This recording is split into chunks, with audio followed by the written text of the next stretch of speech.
So good afternoon. Good to see everyone, although it's never everyone, which is something that it gets smaller every week. Now it's 18 people. Okay, whatever. Hopefully people are looking at the recordings when they've missed a class, because I hope that that's actually something that's helpful. Before we start, any questions, any pressing questions, comments, complaints, whatever? This is not like a Jewish group with no complaints, you know. Did you see the article? Did you see the article in the New York Times today about the Jewish women? I read about that. Yeah. I may try to get that writer for next year for the Yom HaShoah, the Holocaust Remembrance. I've got somebody coming on April 8th who's going to talk about German women during the war. Wow. When I saw that, I thought, yeah, that would be an interesting, really interesting article. How do you say that? Frauen. Oh, Frauen. Okay, Frauen in die Ghetto. Yeah, I think that's. I mean, I know one of the titles is Frauen, but anyway, so there's a joke about Jews going to a restaurant and the waiter comes over and it says, "Is there anything you did like?" Or something.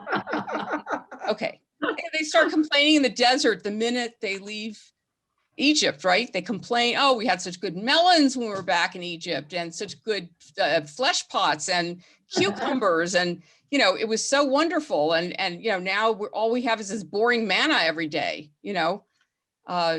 that's Jews for you. Anyhow, okay. So I'm going to mute people and we're going to start. Okay, so today we are talking about Hanukkah. And I thought it would be fun to have Adam Sandler. What did you hear in that song? 8 nights. 8 nights? Yeah, a gift every night. A gift every night. And light a candle every night. Festival. Good. Festival of light. Yeah. So actually, yeah, Christine? No, I was just going to say it's the Festival of Light. Festival of Lights. 8 nights when you don't have to add more oil to the lamp oil. Right. If you've got lamp oil. We're going to talk about that.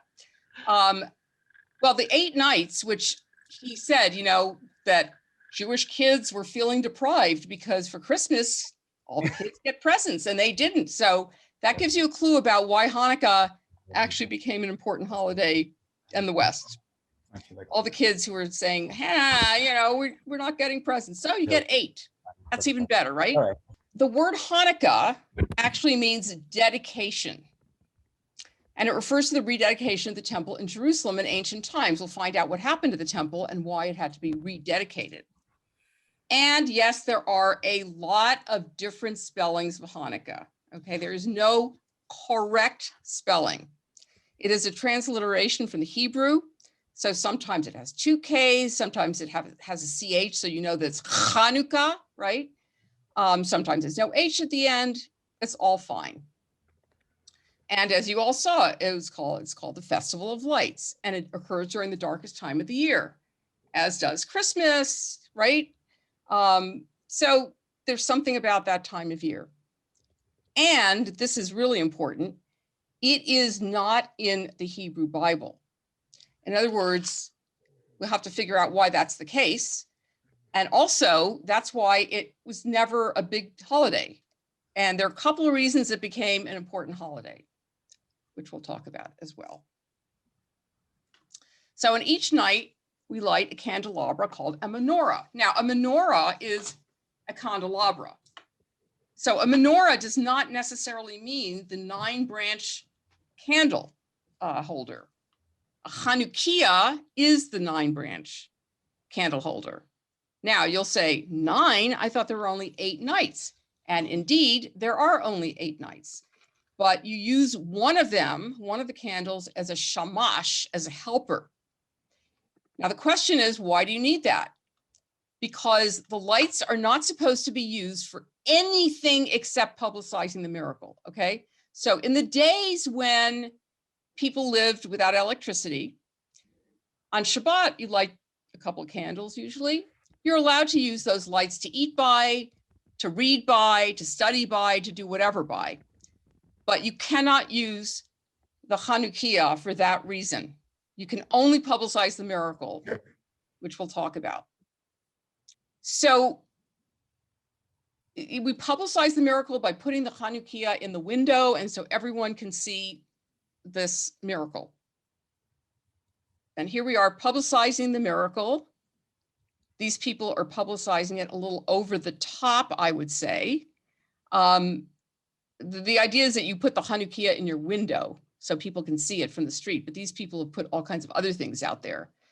Having grown up in New York City, where there are a lot of Jews, people would take Christmas trees and put blue lights on them and say, this is a Hanukkah bush. But the fact is, no, there's no such thing as a Hanukkah bush. There's a wonderful story about Billings, Montana. So Montana, as you may know, is sort of a hub for white supremacy. Actually, the Inland Empire was that, and Orange County has been that. And so there was discrimination against Jews as well as African Americans and Native Americans, et cetera. And during one period, a number of years ago, there were some newspapers that were being circulated from some white Ku Klux Klan group that said terrible things about all these different racial and ethnic and religious groups, and culminating in somebody throwing a rock through a window, which you see here on the right side, if you can make that out. There's a big hole in the window. A kid had put a picture of a Chanukah in the window, and so it was specifically aimed at a Jewish family. And another incident like that happened as well. So the town got together and decided that everybody was going to put a Chanukah in their window. And so the newspaper actually published a picture that people could cut out in color, and there were thousands of windows with the Chanukah in the window, not just by Jews, but by Catholics and Protestants and non-religious people. And eventually that really ended up silencing these horrible groups, the Ku Klux Klan and white supremacists. So here is how you light the menorah. Now this should work. Please unmute yourself if for some reason the sound doesn't come through, because this is embedded in my PowerPoint and I can't click on share sound. Okay, here we go.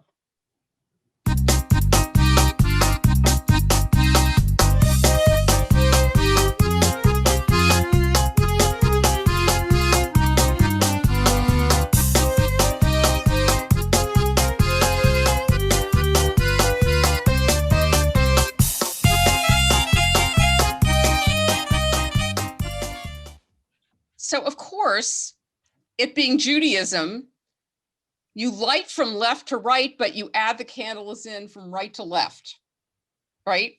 So put one in to the far right, and then you add up, the candles, and you light it the other way around, because that makes things more complicated. Baruch atah Adonai Eloheinu melech haolam asher kidshanu b'mitzvotav v'tzivanu lehadlik ner shel Chanukah.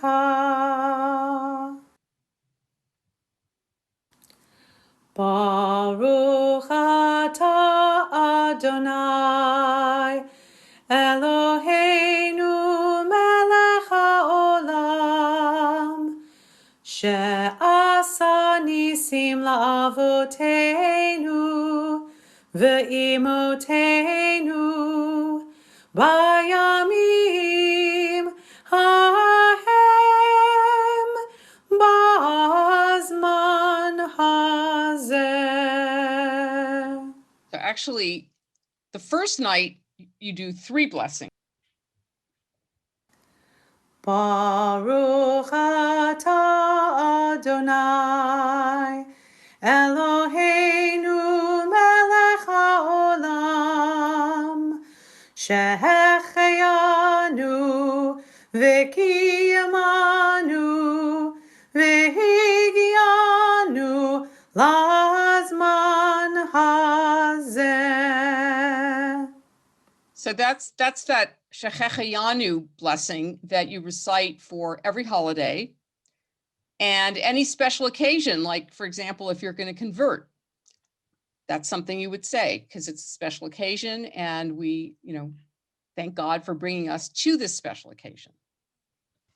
If you think it was complicated enough to set up the candles in one direction and light them in the opposite direction, there is, of course, a dispute about how to light the candles in the first place. So do you light 8 and then diminish it to 1 eventually, or do you light 1 and increase it to 8? So the rabbis taught the mitzvah of Hanukkah is 1 light for each person and each household. And those who enhance the mitzvah have 1 light for each night and for each person in their household. And those who most fervently enhance the mitzvah light in one of these 2 ways. So in the Talmud, you often have these pairs of rabbis who do not have the same opinion about things. And Shammai and Hillel are one of those pairs, and they always disagree. However, they do get along with each other. Their kids marry each other. And however, the ruling usually goes the way of Rabbi Hillel.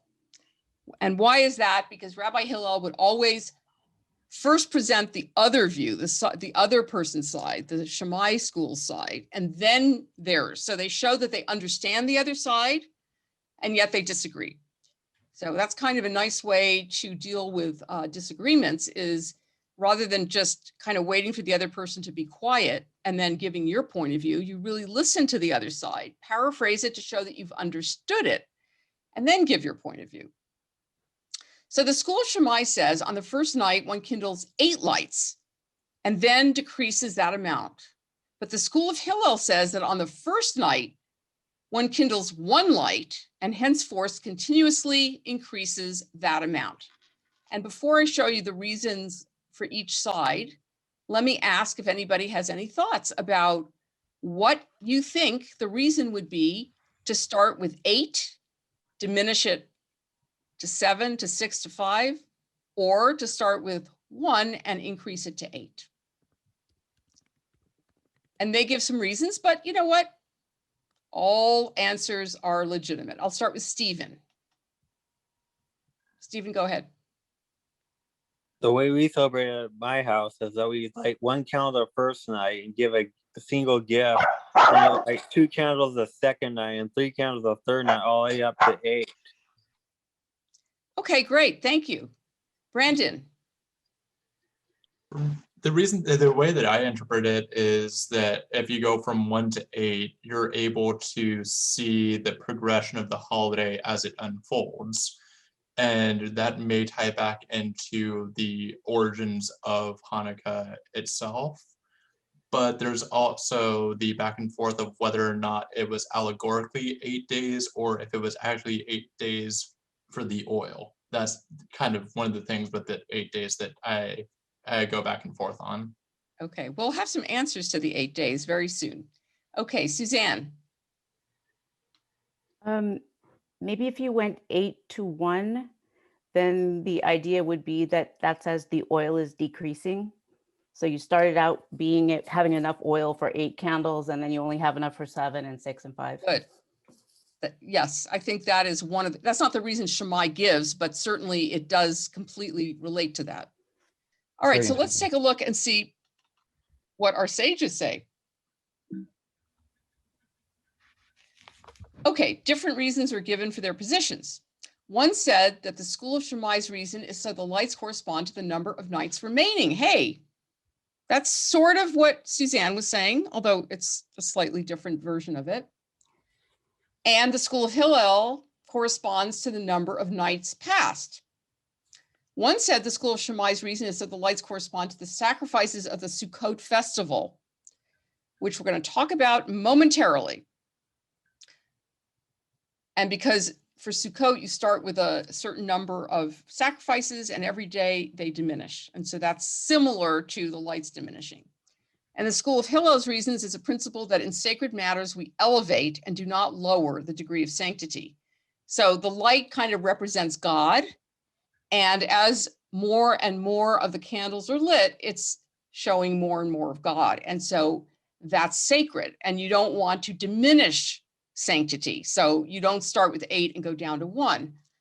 On the other hand, there's something really beautiful about the thought that as the lights are diminishing, you still have to find the sacred in the darkness. You have to find the light in the darkness.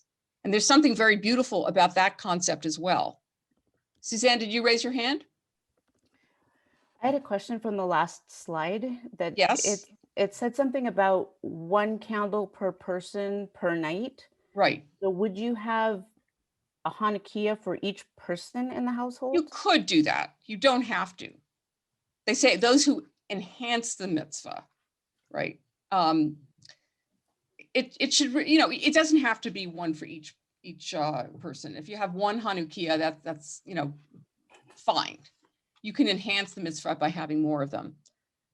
Okay, thank you, David, for saying that finding the light in the darkness is beautiful. And I will have to say that that is not my own insight. That is an insight from Rabbi Josh Saltzman, who ran an adult ed program at Hebrew Union College. And the very first lesson on Hanukkah was that, was talking about that. And I thought that was definitely beautiful. And as we all know, we go through periods of darkness. And so how do we find the light in the darkness? However, he did not win the argument, right? Hillel is the one who wins the argument because we elevate, we do not lower the degree of sanctity. Brandon, yes. One thing that's challenging with Hillel, though, is it that he won out these different logical arguments, or is it just that modern Judaism reflects what Hillel said, and that's the part of Judaism that has survived the test of time? Well, that's a great question, but he won in the Talmud and in the subsequent legislation. And the Talmud is from the year 500, so it's far away from modern life. But I think you've got a point there, and the point is that Hillel did take into consideration the need for he took into consideration our ability to follow the laws or not. In other words, these are not laws that were meant for some perfect person. And so he did take into consideration the idea of, can we follow these laws? So I'll give you an example. Every 7 years in the Torah, it says you're supposed to forgive the debt that somebody has. Like, let's say, Che, I see you on the screen. You're the only face I have right now. So I lend you $100, okay? And 6 years later, it's, folks, somebody is not muted. So 6 years later, it's time to pay me. I mean, it's been 6 years and you still haven't paid me back. But if it's the year of the Shemitah, which is when you have to forgive the debt, then I have to say, I lost $100. He's never going to pay me back. It's been 7 years. Oh, well, I guess that's not happening, right? Okay, well, what's the problem with that concept? What's going to happen as a result of forgiving these kinds of debts, do you think?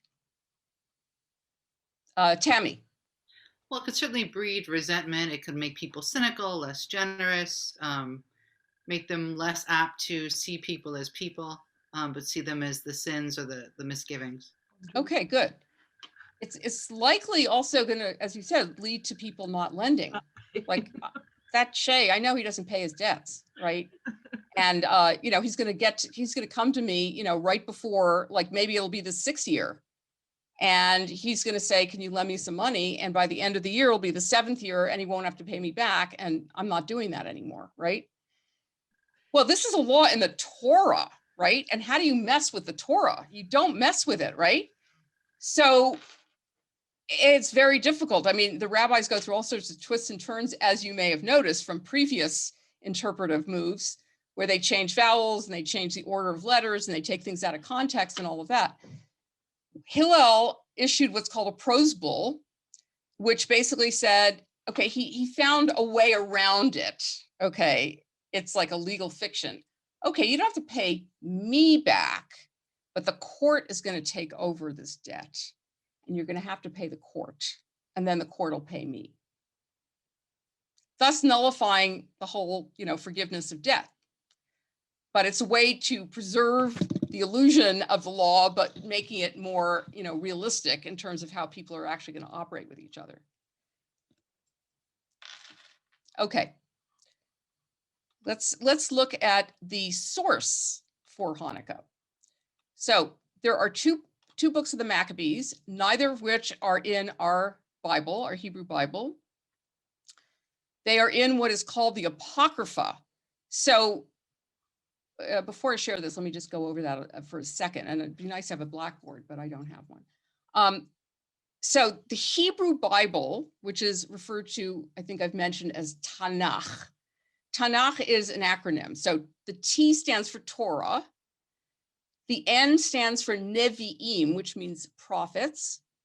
And the K stands for Ketuvim, which means writings. So the Hebrew Bible is the Torah, the prophets, and the writings.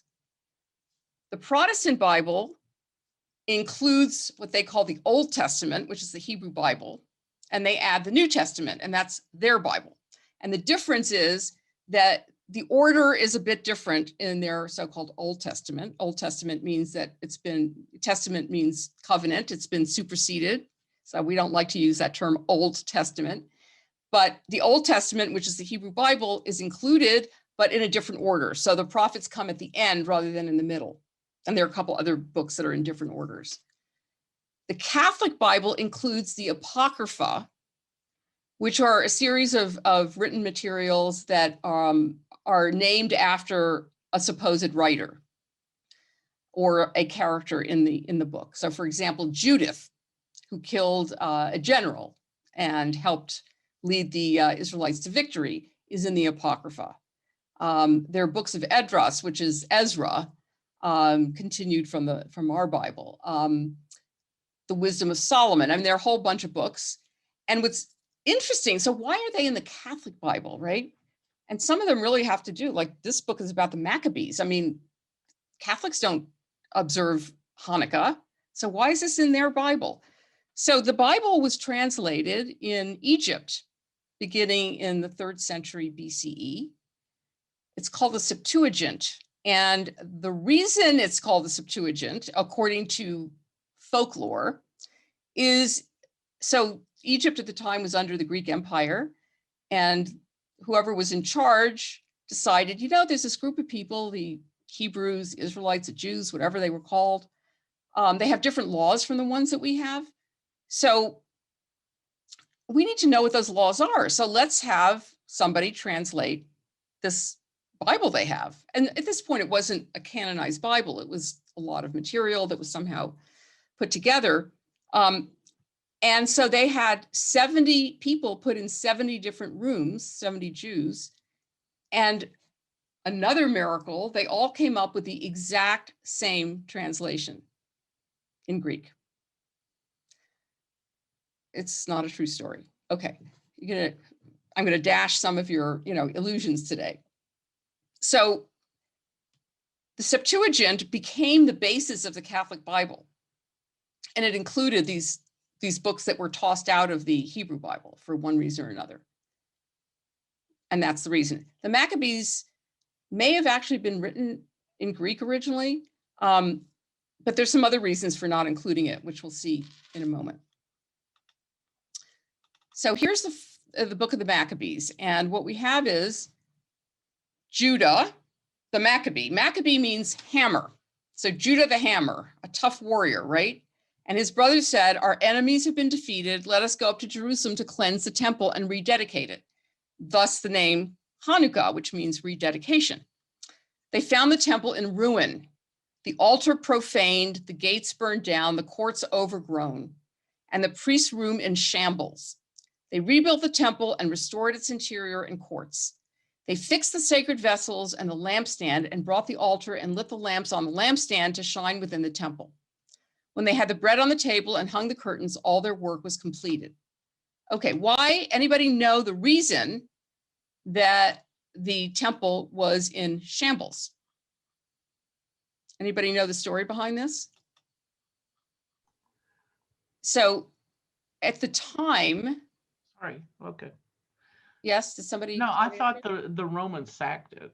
but Not the Romans, it was the Greeks. The Greeks sacked it. Yeah, the and, Greeks.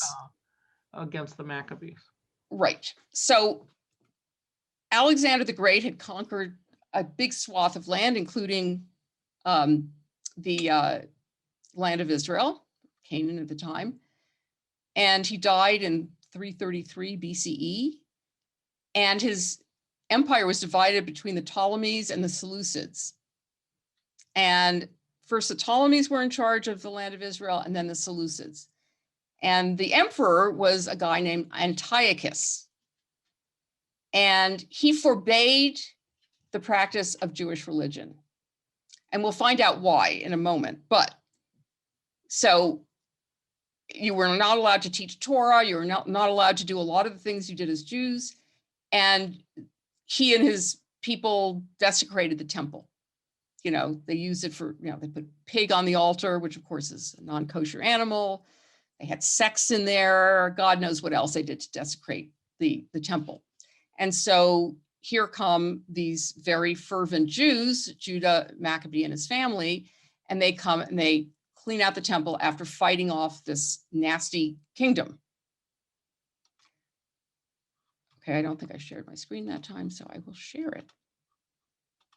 So this is the next part of it. Then early on the 25th day of the 9th month, the month of Kislev, it was rededicated with hymns of thanksgiving to the music of harps and lutes and cymbals. All of the people worshiped and blessed heaven who had prospered them. They celebrated the rededication of the altar for 8 days. Then Judah, his brothers, and the whole congregation of Israel decreed that the rededication of the altar should be observed with joy and gladness at the same season each year for 8 days.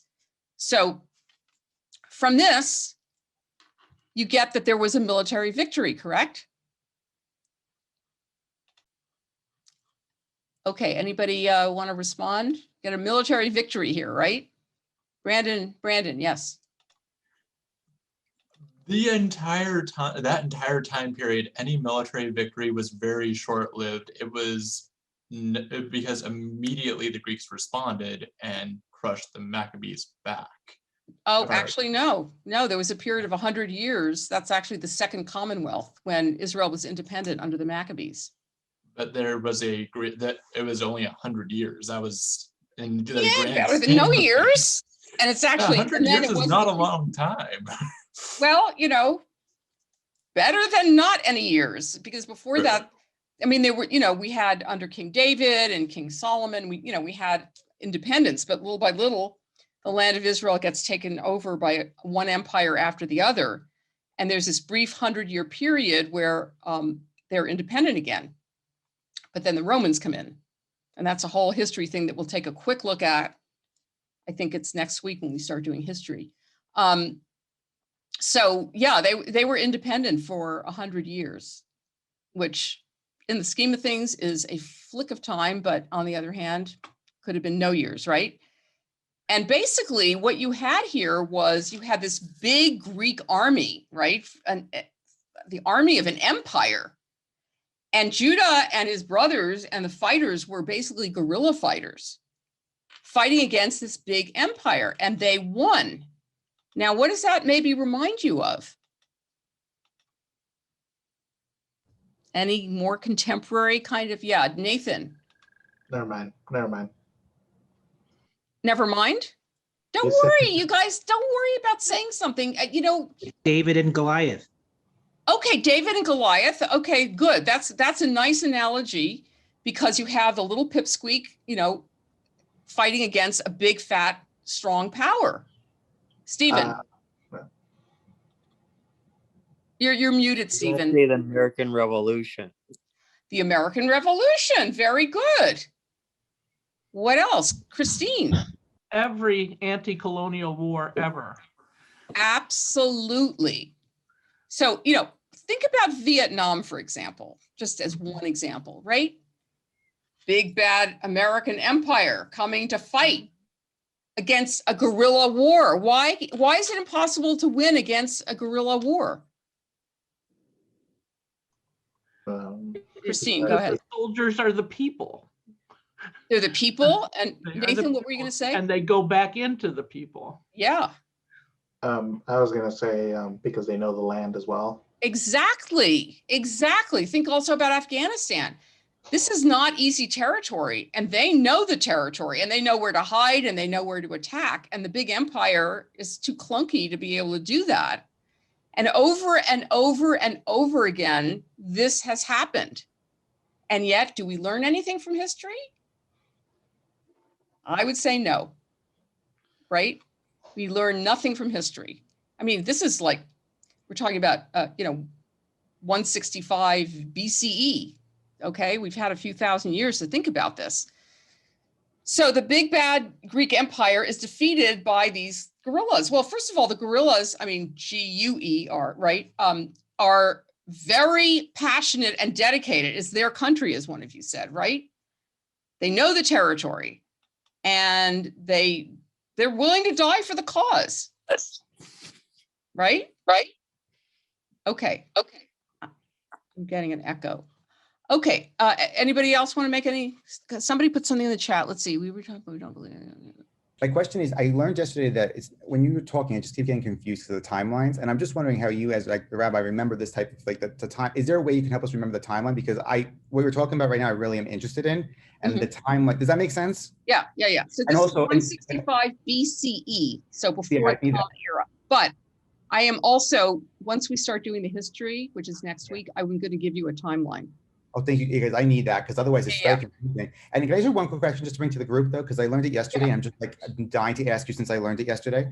I was listening to this debate and there were two rabbis and one like was talking about like Jesus. And I know that we don't believe in Jesus. Like I don't believe in, like I thought as a Jew, I don't believe in Jesus. And there's like a group of those types of people now, and it's becoming really common. And I was just really curious what you thought about it and like how we should understand the difference between us and them, because I don't want to like, I like how we think, like we're very progressive and I just want to stay that way. Okay. Let me just briefly say something about that because it's not about Hanukkah, but okay, we don't not believe in Jesus in the sense that, we think he probably existed and he was a Jew, he was a rabbi, he was very knowledgeable. What we don't believe is that he's the Messiah or the Son of God. Now, what you were watching, it could have been a rabbi who simply was discussing Jesus, or it could have been a so-called Messianic Jew. So there's a group of people who believe they're Jewish, but they also believe that Jesus is their savior, in which case we don't consider them Jewish. Once you believe in Jesus, it's sort of the line, the red line. Not that there's anything wrong with it. It's just once you believe in Jesus, you're not a Jew anymore, right? So these people believe that they are completed Jews. In other words, the completion of Judaism is to believe in Jesus, which is exactly what Paul said, St. Paul. Because Paul was also Jewish, but he believed that the fulfillment of Judaism was in Jesus. And so that's fine, but that's a different religion. Okay. All right, I'm going to go on. So we've had this dedication of the temple for 8 days. We still don't know why it's 8 days, right? Anybody have any idea why it's 8 days? Just say yes or no. God created the world in 7 days and then took a day off. Okay, that's a nice idea. But Ed, that's not the reason. But thank you for risking saying something because it's okay. That was scary. You know what, Bobby? Thank you, because seriously, I keep telling you, there generally are not wrong answers. And the 8 days is probably connected to that in some way also, which there's a reason why it's 8 days, but we'll go into it. Really, until you say, Jesus is my savior, you are actually fine with speculating. Carlos. I was just answering the question. Isn't that how long the oil lasted on the menorah that they had? Good. It was supposed to last for 1 day, but miraculously it lasted 8. Good. That's the ostensible reason. But we're going to find out that I'm telling you, I'm going to bust some of your, illusions here. Okay. We'll see. Okay. Now, back to the Talmud. What is Hanukkah? Now, by the way, this happens to appear in the tractate called Shabbat, to give you an idea of why it's so confusing to read the Talmud. So when you're reading the Talmud and you're in the tractate Shabbat, what happens is they're in the middle of talking about lighting Shabbat candles. Oh, as long as we're doing that, let's talk about Hanukkah. You would think that Hanukkah would be in a tractate called Hanukkah, or maybe in festivals or holidays, but no, it's in Shabbat. So they're saying, what is Hanukkah? Our rabbis taught that on the 25th of Kislev commences the days of Hanukkah, which are 8. Now, remember, when you read the stuff from the Maccabees, did you see anything in there about oil? Okay, I'm going to stop sharing and look. What did it say that the reason that we have this festival in the first place? What was the reason in the books of the Maccabees that we looked at? It's rededicated. The temple. They rededicated the temple, right? They took the temple back from the Greeks and they rededicated it. It didn't say a thing in there about oil, did it? If it did, I surely missed it. Okay, there's nothing about oil in there. Okay, so the 165 BCE is when they took over the temple. The Talmud is edited in the year 500 CE.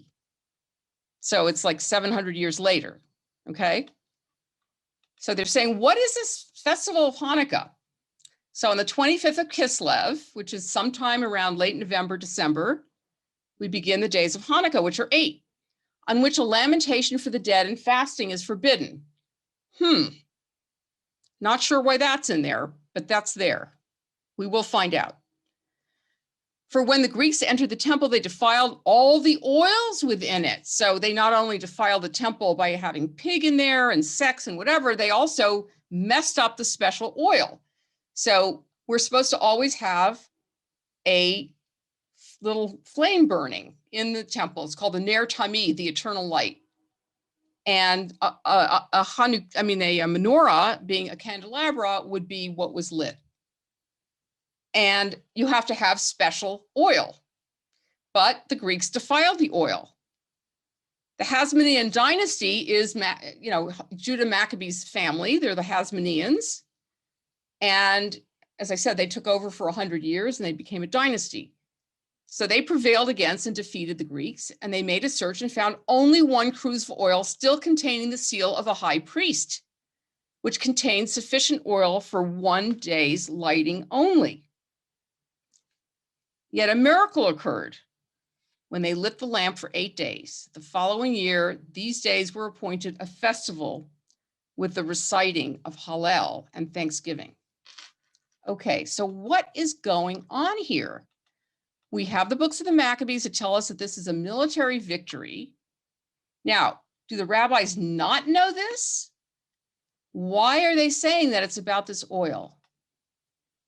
Now you can try to speculate. And unless you say, because Jesus came and did it, you'll be fine. So what is the reason?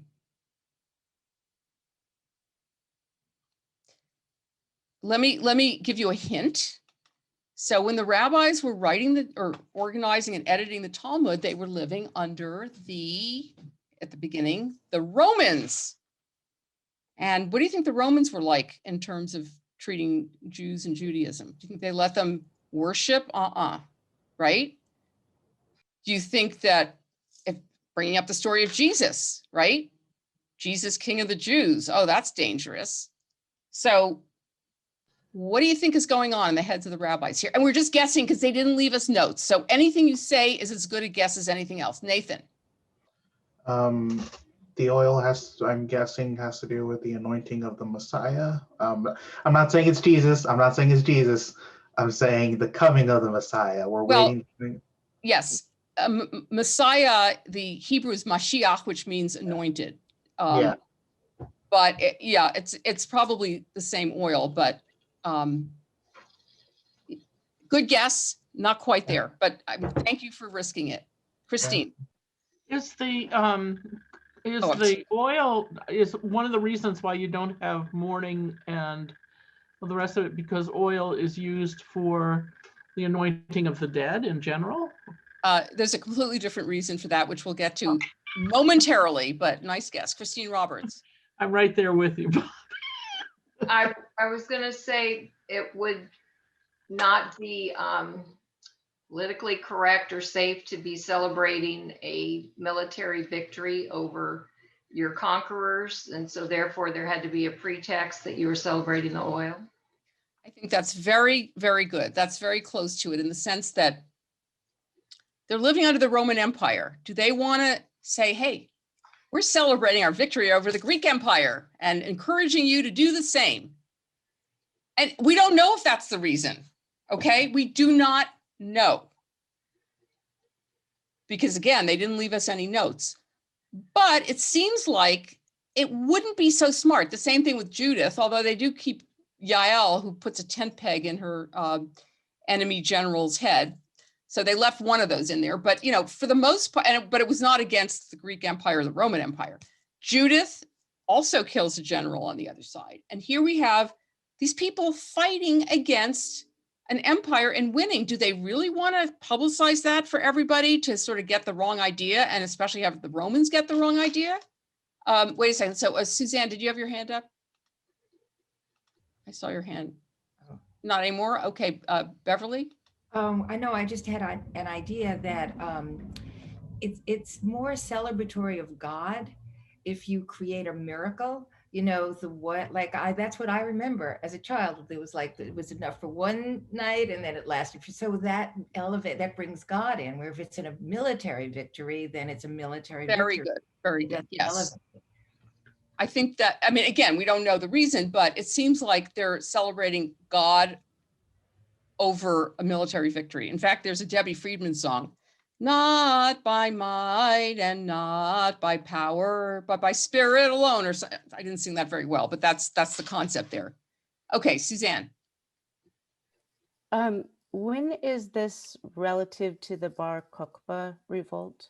Bar Kokhba is 135 CE, and this is 165 BCE.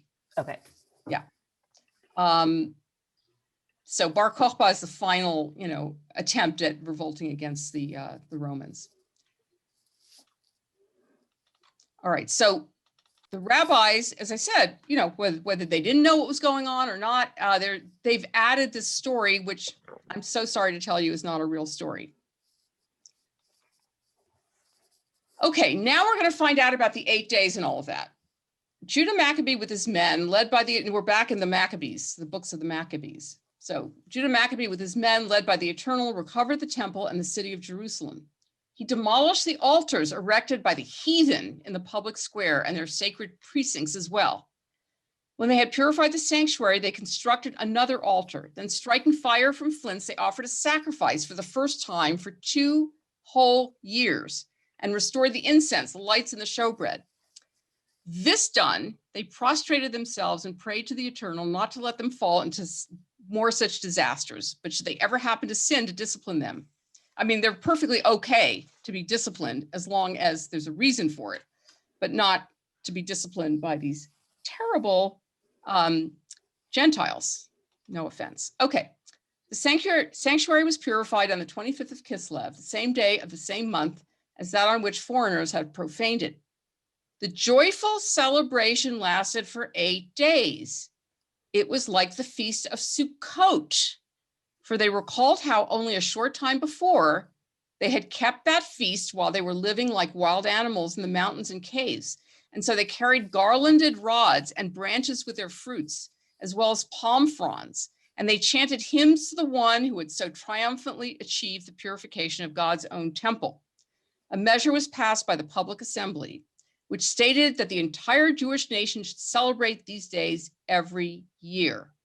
Do you remember that when you celebrate Sukkot, you have palm fronds and garlands and things and fruit that you use to celebrate? So let's look at this again. Remember, the 3 important holidays in the Bible are Sukkot, Passover or Pesach, and Shavuot, the 3 harvest festivals, okay? Those are the important holidays. Sukkot, as you can see, happens here around September, October. Oops. Kislev is somewhere around here, late November, December. So they were not able to go to the temple, because remember what you do for these 3 holidays? You have to go to the temple and bring some offerings. They could not do it because the temple had been taken over by the Greeks. So in this time period when they normally would have celebrated Sukkot, they ended up not being able to do it until Kislev, when they liberated and rededicated the temple. And you may remember that Sukkot is 8 days. It's 7 days plus that other holiday called Shmini Atzeret. You're not allowed to lament the dead. You sing Hallel. And so basically what Hanukkah is Sukkot in December. So this is not something that is generally taught. It does give rise to a big question of, how do I teach Hanukkah to kids in religious school? Do I tell them that the oil did not really exist? This whole thing about it lasting for 8 days? Do I tell them the real stories about a revolt against the Greeks and that they're really celebrating Sukkot in December? It's a big question. I mean, do we tell kids that there's a tooth fairy? We usually do, right? Or if you're Christian, you say there's a Santa Claus. It's nice for kids to have a fantasy like that, but then sometimes they don't find out the truth until they're much older. I frankly never questioned the story of the oil. I thought, yeah, of course the oil lasted for 8 days. And when I found out the truth, I was a bit devastated because it was like, what? All right, let's look at a couple more things, then we'll take a break. So because of this oil that did not exist, you celebrate the holiday with potato latkes, which are potato pancakes, and jelly donuts, which are called sufganiyot in Hebrew, because they're made with oil. Yum, yum.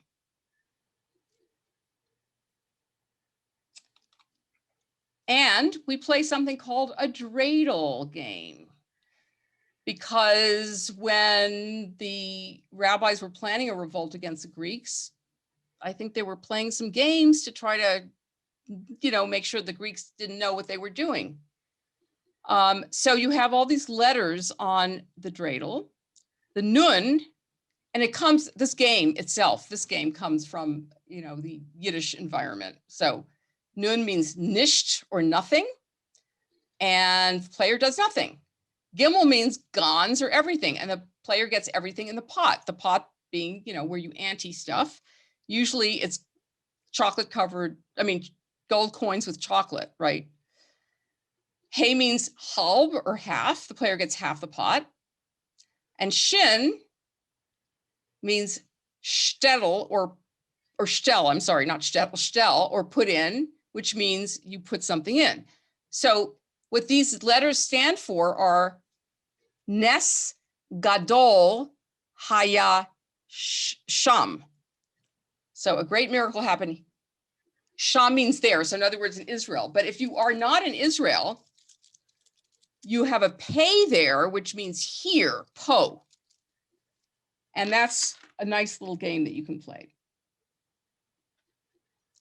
It's 4:03. So we'll come back at 4:13. Quick thing, Rabbi. Yes. So Brandon. I just realized that I mixed up the Maccabees and the Zealots, which is why I was so confident. I was like, they immediately got overrun. Yeah. No, you're right. The Zealots. I mixed up the Zealots and the Maccabees. That's absolutely. Yeah. They were defeated pretty roundly. Yeah, absolutely. All right. I have one quick question. We always sang these little songs like 8 little candles in a row, Hanukkah is here, and also the dreidel song, dreidel, dreidel, dreidel. Right. Where did those come from? Are they 19th century US things, or? I don't know. Any idea? Written, but I was going to share with you to begin this section a less silly song. I mean, because I was trying to figure out what songs to share, and I don't know. Alexander is my other nephew. I don't know if he's actually really there. Hi, if you're there. I remember that I had taught them when they were little. Hi. I had taught them when they were little. Oh Hanukkah, let's light the menorah. And they started singing it over and over again, driving their mother crazy. Right, Alexander? Anyway, so I'm gonna share a song that's a little more solemn. So here we go. She's gonna sing it in Hebrew and in English. So if you don't understand it, don't worry about it. Make it bigger.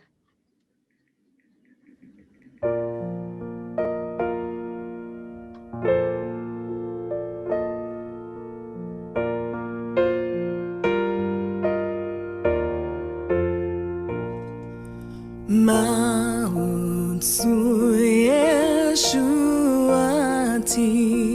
Lechana Leshabeach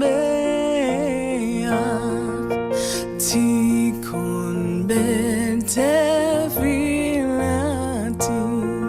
Besham Tondan Ezabeach Letachin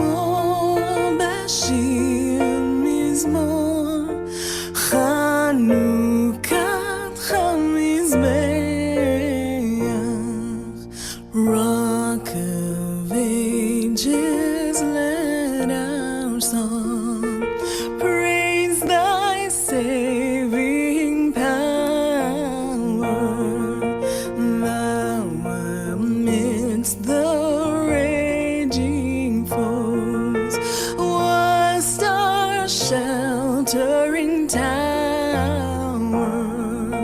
furious they assailed us, but thine arm availed us, and thy word broke their sword when our own strength failed us, and thy word broke their sword when our own strength failed us. Children of the Maccabees, whether free or fettered, wake the echoes of the song where you may be scattered. Yours the message cheering that the time is nearing when we'll see all people free, tyrants disappearing, when we'll see all people free, tyrants disappearing.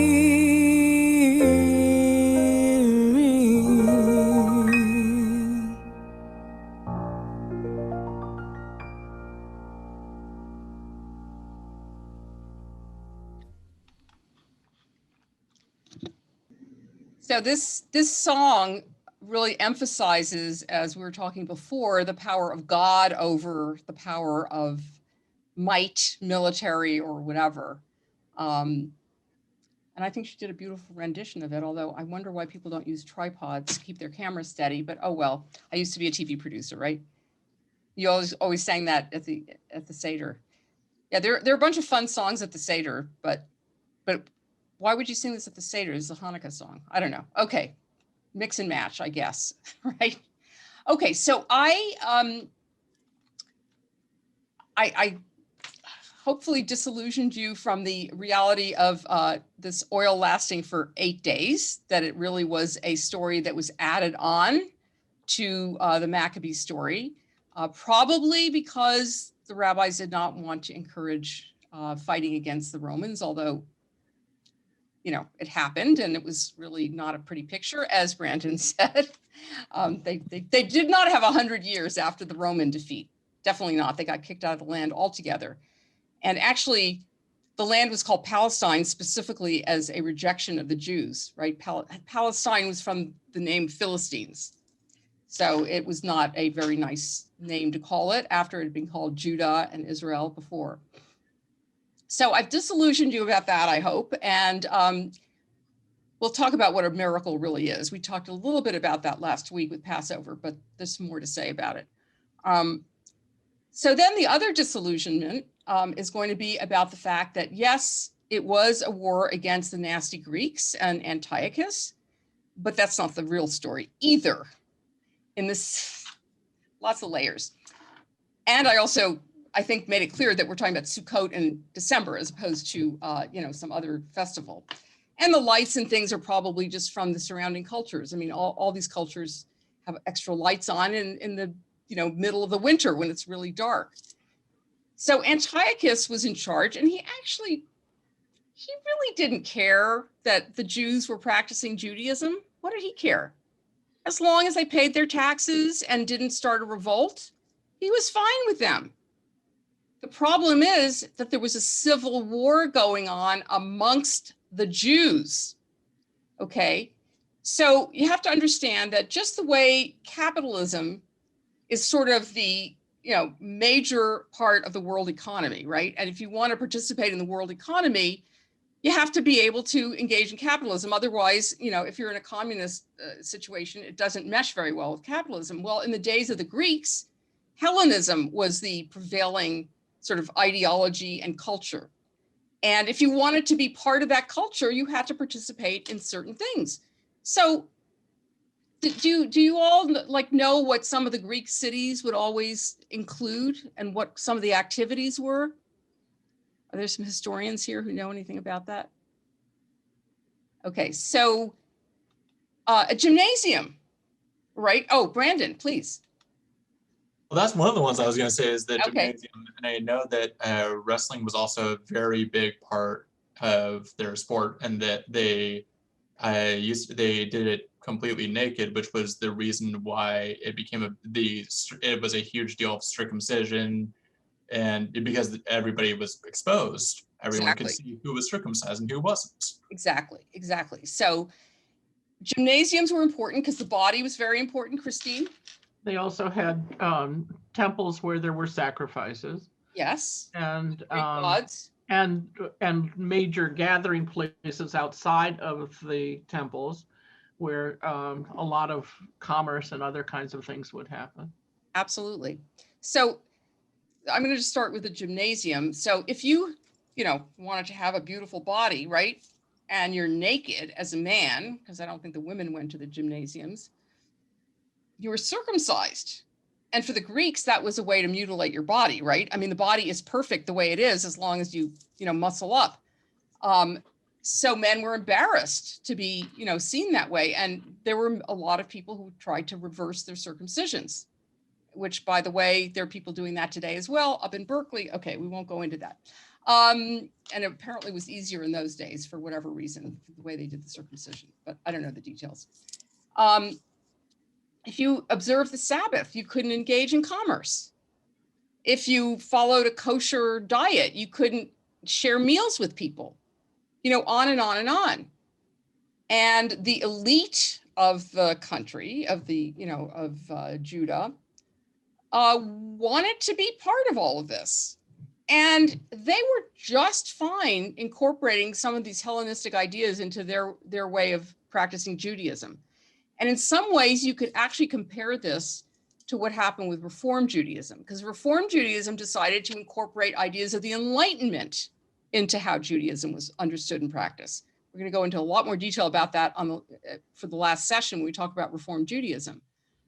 And then you had the fundamentalists. The Maccabees were actually fundamentalists, and they did not like that.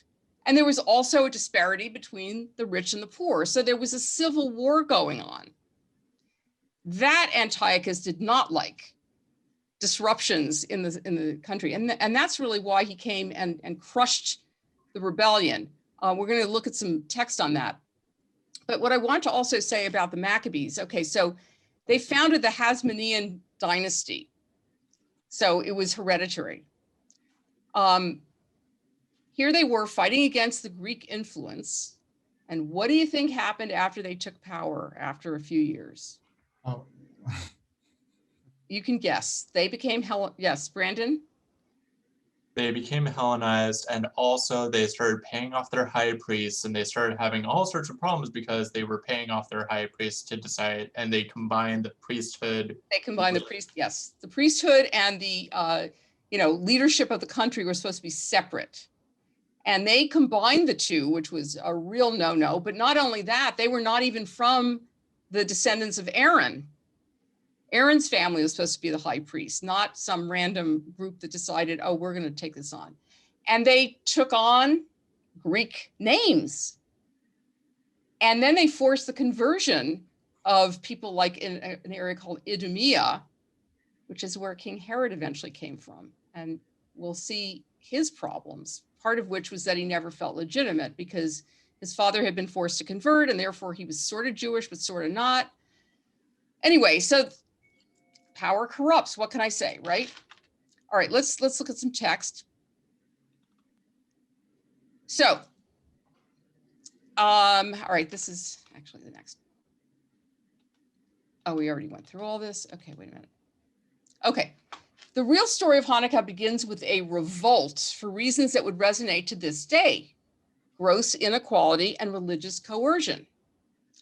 Rather less well known is that the holiday originally had nothing to do with a miraculous oil supply, but rather involved ousting foreign rule and slaughtering Hellenized Jews.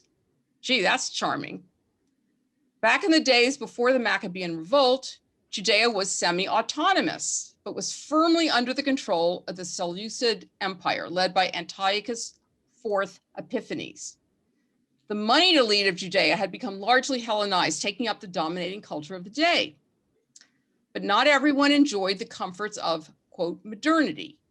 The inequality led Jewish zealots to oppose the sweeping cultural changes in Judea. The alarmed Hellenized Jews called for the emperor's help. So the elite says, ooh, these people are rebelling against us. Antiochus, come and help us. And so the emperor sent troops to entrench Hellenization even further. Thus, the war known to history as the Maccabean Revolt began.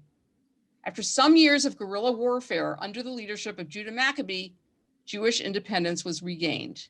Jerusalem was freed. The Hellenized Jews were slaughtered, and the temple was rededicated. That, we are told, took place on the winter solstice on the 25th day of Kislev, 160 BCE. These years are a little fungible, but so that is the real story. So I hope I haven't, really burst too many bubbles here, but,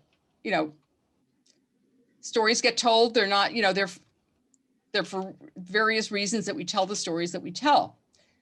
Now, just because a story is not factually true does not mean it is not true. So, for example, the whole story of the Exodus, which we discussed a little bit last week, we don't know if the Exodus really happened. We certainly know it did not happen in the way it was recounted in the Torah, in terms of time frame and some of the other details.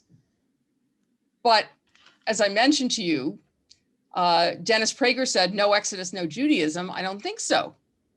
Because, again, George Washington, did he really tell his father that he chopped down the cherry tree?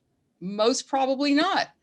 We tell the story because rather than just saying to a kid, it's important to tell the truth, we say, hey, the forefather of our country was so honest that he went and told his father that he chopped down the cherry tree. That's a story that's going to stick with you. And it sometimes, even if the facts are not correct, there's a deep truth to something. So we're going to look at a couple of possibilities for how these miracles could be understood.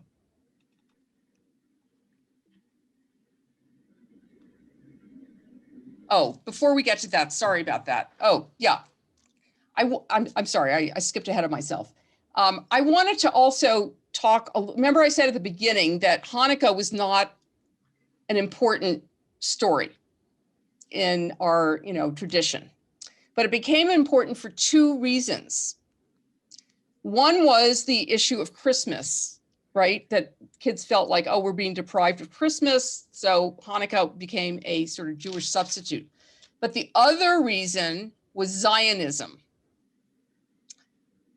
So here's a question. Was the bloody Maccabean civil war and revolt necessary to the survival of Jewish identity?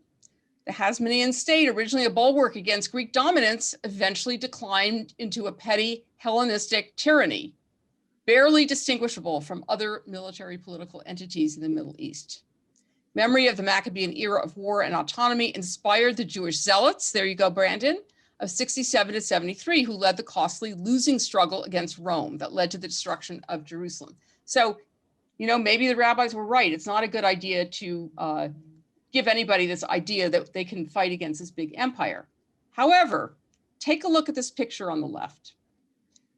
So this is a very kind of typical early Zionist picture of a Sabra, somebody born in Israel. It says Hanukkah up at the top, but what you see is a tough looking guy with muscles and a gun, a rifle. And next to him, he's holding something that's some sort of farm implement. This is the kind of picture that you will see, as I said, in the early days of Zionism. After what happened during World War II, and I mean, Zionism started way before World War II, and we're going to cover that in another class, but especially after what happened during World War II. Jews said, we are no longer going to be taken like sheep to the slaughter. And the typical image of a Jewish man in those early days was a yeshiva bucher, which means somebody who studies, in a yeshiva, a Jewish school, studies Talmud all day, never goes outside, is pale and weak and all of that. Well, the Zionists said no. The Zionist Jew is somebody who's strong, who works the land, which of course we never were allowed to do, and who is tough enough to fight against a tyrant. And these stories, both of the Hanukkah story and the story of the revolt against the Romans, inspired Zionists. And for the person who talked about Bar Kokhba, Suzanne, I think, so the Maccabean memory fueled the messianic hopes of Rabbi Akiva and his followers, who backed the quixotic revolt of the warrior Shimon Bar Kokhba, which Rome bloodily smashed in 135. In other words, again, this was the very, very last holdout against the Romans. The heroism of the Maccabees became an important myth in the early years of modern Zionism and in the founding of the state of Israel. The other important story is Masada. So we'll talk about that next week, but Masada briefly, it was the second to last holdout during the war against the Romans. A group of zealots were up in this fortress called Masada, up high on a mountain or a big hill. It's not that high. And they fought off the Romans for longer than anybody could have imagined. And eventually the Romans breached the walls. And so they committed mass suicide rather than be taken by the Romans. And that story was really, really kept undercover for a very long time because committing suicide is considered a sin in Judaism. So the fact that these people actually did this, the rabbis did not want to exalt them, also not to give false hopes to people who want to revolt against the Romans. But again, for the Zionists, that was a very, very important story. So that was the other reason that this became more important. Hanukkah became more important. All right, now we're going to get to the miracles finally. So Rabbi Laura Geller says, the miracle wasn't that the oil lasted an additional 7 days, but rather that those ancestors lit the first wick at all, without being certain that the light would last long enough to complete the rededication of the temple. So you realize that, you know, in order to have the eternal light going, you needed this oil. If it didn't last for, why 8 days? Because that's apparently how long it took to purify more oil, right? The reason it's 8 days is because it's Sukkot in December. But since they had the story about the oil, they said, oh, well, 8 days. There was enough for 1 day, and it was going to take them 7 more days to make the oil so that they could light the Ner Tamid, the eternal light. Now, Rabbi Laura Geller knows very well that this is not a real story. So again, she's not saying this literally, that the fact that they lit it, not knowing if they would have 7 more days to go. The idea is that a miracle is something where you take a chance, a risk, a leap of faith. They took the first step, even though they were not sure they had enough resources to succeed. What is the real miracle of Hanukkah? It is the miracle of human courage that empowers us to take risks for the future, even in our imperfect, uncertain world. It is the courage, even in the darkest of times, to create our own light. So you don't know if it's going to succeed. Whatever it is you're doing, whether it's a big revolution or it's changing careers or leaving a relationship or whatever it is you're going to do, you don't know. You're taking a leap of faith. And that's a kind of miracle because you don't know where it's going to head. You know, you decide to start a new company. Maybe it'll work and maybe it'll go bankrupt. But you have the faith that it's at least worth trying, even if it doesn't actually succeed. Here's Rabbi David Hartman. The miracle of the first day was expressed in the community's willingness to light a small cruse of oil without reasonable assurance that their efforts would be sufficient. He says the same thing. The miracle of Jewish spiritual survival throughout history may best be described by our people's strength to live without guarantees of success and to focus on how to begin a process without knowledge of how it would end. You could apply the same exact idea to Passover, right? Because there was a revolution there. Here are a bunch of slaves and they decide we are leaving. We're going to go to a place that God has promised that we've never even seen.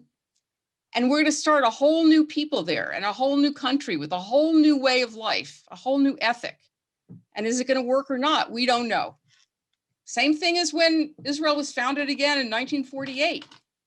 So you just don't know, but you take that step. And that's a miracle of a type. There are no miracles, I don't think, that really break with, you know, the laws of physics. But they break with the laws of, I would say, inertia, where people are afraid to take chances, they're afraid to move forward. And Rabbi Arthur Waskow says that Hanukkah is the moment when light is born from darkness, hope from despair. The Maccabean revolt came at the darkest moment of Jewish history, when not only was a foreign king imposing idolatry, but large members of Jews were choosing to obey. So this is finding the light in the darkness, right? This is when things look really, really, really bad. And you think, oh, there's no way it's ever going to get better. But you find a way to get out of it. Now, whether it's a political situation or a personal situation. And that's why we have the Michamocha, for example, the song that says, wow, God, you're amazing, because God, you know, whatever that means to you, brought us out of Egypt. Did we think it was possible? No. That's why the Exodus is such a central story. And Hanukkah to a certain extent as well. We can get out of the dark places. We just have to believe that it's possible. Any questions, comments? No. Well, Brandon. Wait, Brandon and then Bobby. Yeah. Okay. I was just going to ask about miracles, but this might be a little bit too much of a tangent. But the way that Judaism interprets miracle isn't like an act of God going out of the way to push the realms of physics. Whereas what I've seen on the Christian perspective is almost like faith healing, for example, of people going and praying over somebody and using faith healing in order to heal somebody and conjure a miracle. Is that the correct interpretation of differences, or is that a conversation for another time? I just think that you can't kind of make a blanket statement about it, because if you were Orthodox, you probably would believe in miracles that break with physics. I mean, David Hartman was an Orthodox rabbi, but he was a very unusual Orthodox rabbi. He was not your run-of-the-mill Orthodox rabbi. So I think there are people who do believe in miracles, you know, in Judaism. I don't think that in the Reform movement, we tend to believe in miracles that are that kind of miracle. Bobby? I was just going to say that we live in a time of such sorrow. And this is a great message, the Hanukkah message, the Passover message for us now. I agree. Because we really, really have to find light with so much sorrow around. I agree with you. I was just trying to think of Jewish leaders in the Biden administration that might be there, but I don't know. I don't know if there are any. Blinken, Secretary of State. Yeah, that's right. He has a great story. And also that's lots right. of Jews. There are actually a lot of Jews. And Schumer. The new, oh my God, Schumer and the new senator from Georgia. Joe Austin. Yeah. The first Jew in the Senate. Right, there are lots of Jews in Biden's administration. Okay, Beverly, right. did you have something? And then Tammy. It was, it's kind of this synergy, you know, between, like, it's always sort of like the chicken and the egg thing. It's like, if you have faith, you believe in miracles. If you believe in miracles, they give you faith. You know, it's like you take a risk because you have that faith. And then when something happens, it just kind of strengthens your faith. There's just some really interesting thing between, you know, you have to have a certain amount of faith to believe in a miracle. But if you don't believe in miracles, they're not going to happen. Right. So and I think along the lines of what you're talking about, when we light one candle, then two, then three, it's sort of this growth of the light, which is always something I love to watch, you know, so I don't know if it's possible for this to happen. A little scintilla of hope, and then more and more and more. Tammy, and then Christine. Forgive me if I sound like a broken record, everybody, but I think this really goes back to this idea that we can be the light to attract others, right? We can be the change we want to see. Sure. And again, broken record time. I feel like the more time we spend together having these conversations, the more it really hits home to me that we need to be the light we want to see on the planet and be the great examples and be the ones kind of pushing that out there with our kindness. Like somebody was saying in the chat room, there was this guy at Temple Bethel today giving out our bags, and he gave us this really cool recipe. And I was just like, how sweet is that? Like, this guy doesn't know me from a hole in the wall, and he's standing out here in the 80-degree whatever, making time to give me recipes. Like, how cool is that? Nice. Okay, Christine? Yeah, I love what Tammy said, and I wanted to also add that that the miracle is not an individualistic thing; it is a community thing, and that faith alone is not the point. It's acting beyond fear, and acting beyond just terror of what might happen. Yeah. In order, but not acting alone. I mean, you act with others. Right. Well, like what you told us last time about your daughter, right? Yeah. I mean, she was traumatized, and the idea that you would be able to help her grow up to be a healthy person, I mean, that takes a big amount of faith. But it also healed me, you know, that, I mean, that's the point. The point is that it's not one way. Right. And, you know, people say, oh, there's no way this will ever work, right? How many times have you heard that from people? Oh, yes, I want to share this really adorable thing with you. So 613, there are a couple of groups out there that are sort of Orthodox. The Maccabees is another group, and 613, and they sing without any instruments, but it often makes it sound like they do have instruments because of the way they sing. And so this is a takeoff on Bohemian Rhapsody by the 613 group about Hanukkah.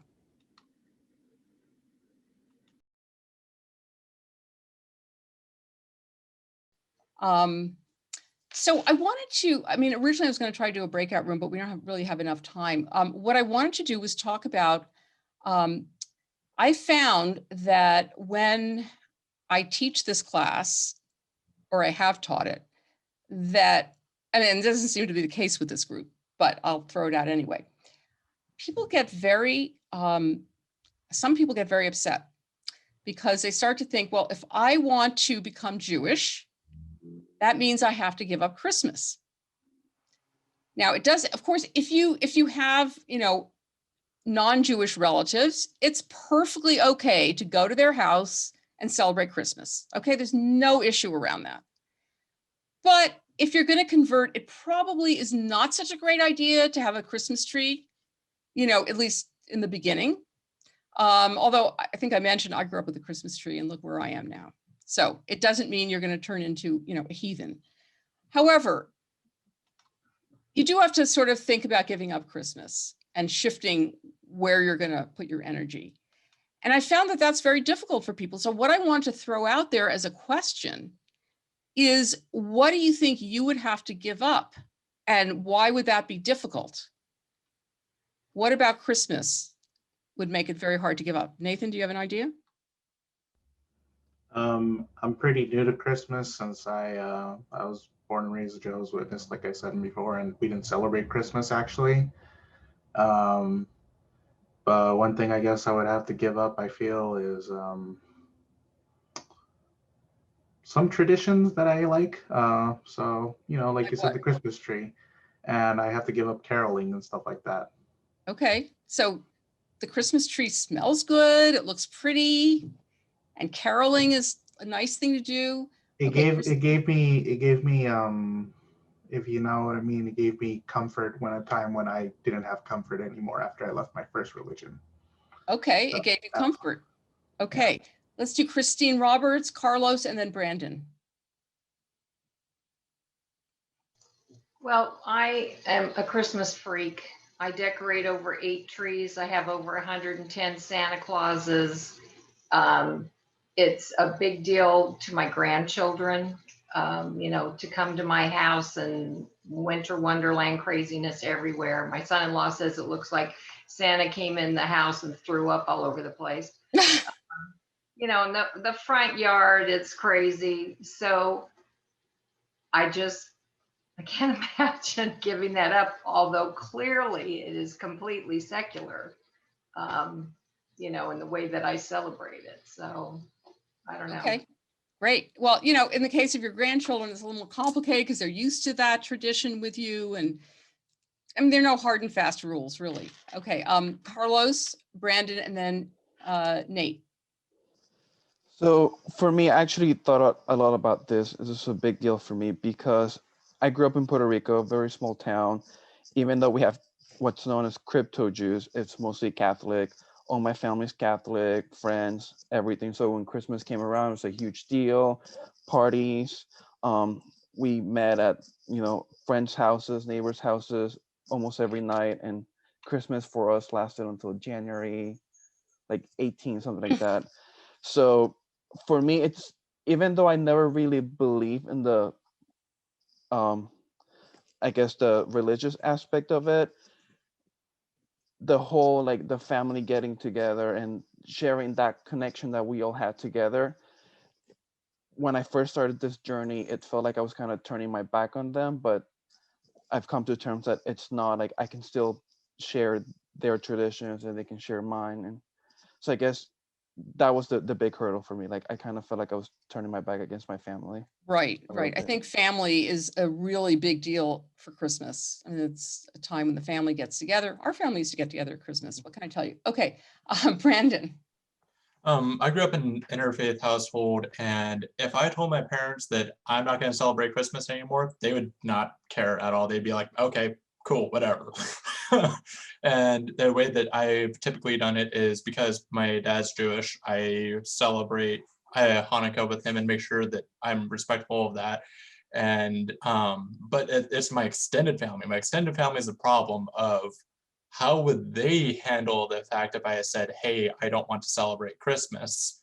They would probably lose their minds a little bit. They're losing their minds over the fact that I'm taking an introduction to Judaism class. So imagine me telling them, I'm not celebrating Christmas anymore, that would be a big problem. So I'm figuring that out down the road once I'm a bit more solid in everything. Well, So again, for you now, know, I'm not addressing that with them. well, you know, again, it doesn't prohibit you from actually celebrating Christmas with them. It's just not your holiday anymore. I mean, you could make the choice, I don't want to celebrate it. That's different. But, you know, especially with interfaith families, you know, you're not going to just say, okay, this part of the family, your traditions don't count anymore. You know, you don't have to make that choice. But the question is, what's going to be in your home and how are you going to, you know, focus your time? Okay, Nate. Yeah, I mean, I think it's basically kind of piggybacking on what you said then, which is that it like the intention of what you're doing and why I think is really more important. Only because like Christmas has been so disconnected from its religious roots that you can absolutely participate in basically all of the traditions save for going to church in an entirely secular way. And like it's not like Easter or something where like the religious aspect is still very much at the forefront of why you celebrate it. It's a part of the culture of the United States to celebrate Christmas. And so I think that like, you know, despite the fact that it has Christian roots, I mean, Thanksgiving has its roots in genocide, but that's not exactly why we celebrate it anymore, right? Like it's about like if your intention is to celebrate genocide, well then you probably have other, you know, issues that we can work on later. But like if your intention for Christmas is this is a time for me to spend with my family, to participate in the culture of the United States, you know, et cetera, and your intentions and your actions are devoid of any Christian religion, then I don't really see any issue with it. Okay, you know, in the end, it's really a very personal choice, right? But you know, just in the beginning, you might want to say, I want to focus a lot more on my new Jewish heritage rather than on my Christian heritage. And again, if you're in a, you know, if you're married to someone who's not Jewish and they want to celebrate Christmas, I mean, you don't want to take that away from them. But in terms of your own personal issue, I taught a class where this woman had gone to some store and had bought like hundreds of dollars worth of Christmas decorations while she was in my class and, you know, planning on converting. And I didn't tell her she had to throw any of that out. I mean, that was not the discussion, but at the end of it, she was crying and she said she had to go return all the decorations. And I think also, like Christine, if you know, you said you're kind of a Christmas freak with all sorts of trees that you know, people collect decorations over the years and they're meaningful. This was given to me by a good friend. This was given to me by my godmother, whatever it is. And it's very difficult to say, okay, this is now going to be given away or, you know, stay in a closet. Stephen, did you have your hand up before? Or you? I want to ask if I have to give up Christmas and can't I celebrate both Jewish and Christian holidays? You know what? It's really a personal choice. But I think if you really celebrate Christmas as your own holiday, then you have to really sort of, well, I mean, your mother is not Jewish, right? So it's different. Again, it's different. And I think if it's a mixed household or family, then you're not going to just say, forget it, we're not doing this. Okay, that's kind of not very nice to your non-Jewish relatives. I'm talking about your personal stuff, like what you're going to do in your own home and where you're going to focus your energy. So I'm not saying you're not allowed to. Christine, is your hand still up or? Christine, no? Okay, I mean, it's up there. It is up there, but you may not have meant it that way. I was just saying that it's easier if you have not heavily religious people on the other, you know, on the other side. It's just a lot easier. Like our Christmas tree was always like the decorations were things that kids made and memorial, you know, little souvenirs from travels. I mean, you know, it's like, right. It wasn't religious and yet it's very meaningful. Okay? Sure, So, sure. but we always decorated for both. You know, I mean, remember when I said you don't have to give up your decorator gene.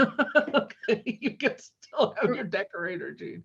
You just have to incorporate a little blue and gold and white into the whole thing. Right, and call it a Hanukkah bush. Remember when I said that Hanukkah was not really the equivalent of Christmas? There was another holiday that was, which anybody remember what that was? It connects to what we were talking about today. Another holiday where we decorate something. Sukkah, remember? No. Oh. Yeah. Remember The Yeah, Sukkah, the you little house. decorate it. That's more like decorating a Christmas tree than Hanukkah. Yeah. And the presents are not really part of the Hanukkah tradition, the 8 presents. So, these are really very personal decisions that you need to make. You don't need to make them right now. Some of you are not converting anyway. And those who are, when you get to that point, you'll have to sort of figure it out. And I think it's also important, like for those of you who are converting, who have non-Jewish parents, I mean, you don't want the parents to feel like you're just tossing out their whole tradition. I mean, you just don't want to do that to them.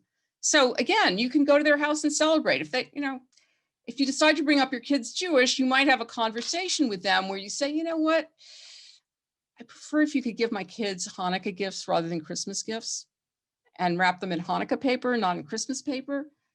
And, some parents will be, more willing to do that than others, right? The people who are, upset that you're taking an intro class are probably not going to send Hanukkah gifts to your kids. But, it's all up to negotiation and trying to figure out, what's important and how do we navigate all these things. It's a complicated situation. So just want to give you a little food for thought before we go. And I will see you all next week at 1 o'clock at our old room. I will send out the link again. And I hope you all have a great week.